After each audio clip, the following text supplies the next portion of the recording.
L'évangile d'aujourd'hui nous met devant la résurrection de l'ami de Jésus, Lazare. Tout d'abord, nous pouvons regarder le courage de Jésus. Jésus se rend à Béthanie et il sait qu'en se rendant chez son ami Lazare qui vient de mourir, il va au-devant de son arrestation et de sa mort.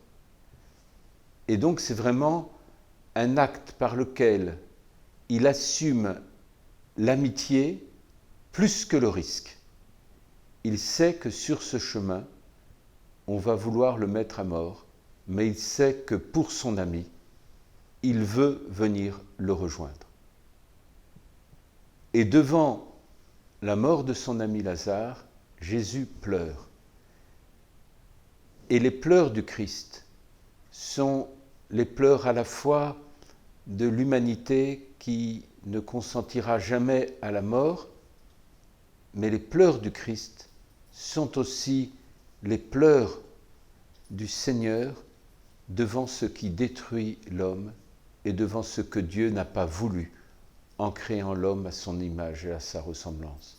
Ça montre que les entrailles d'amour du Christ sont des entrailles qui vibrent, qui se laissent saisir, qui sont émues par la souffrance. Le cœur du Christ est un cœur sensible.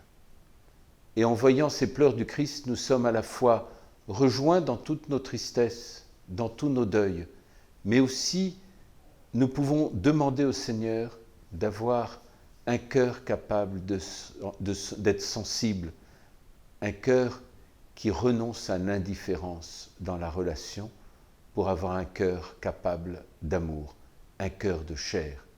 J'enlèverai vos cœurs de pierre et je vous donnerai un cœur de chair. Et Jésus, comme acte prophétique de sa propre résurrection, va rendre la vie à Lazare.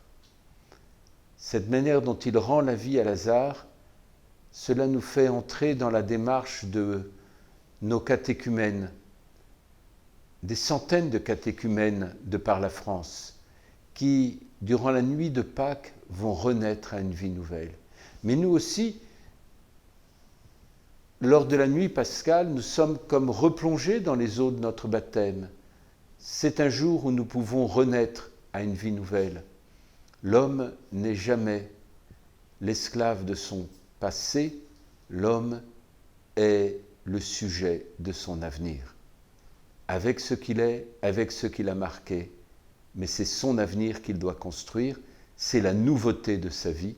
Et finalement, la résurrection de Lazare, c'est aussi pour nous, en la nuit de Pâques, comme le nouveau démarrage de notre existence pour une nouvelle année. Bon carême à tous.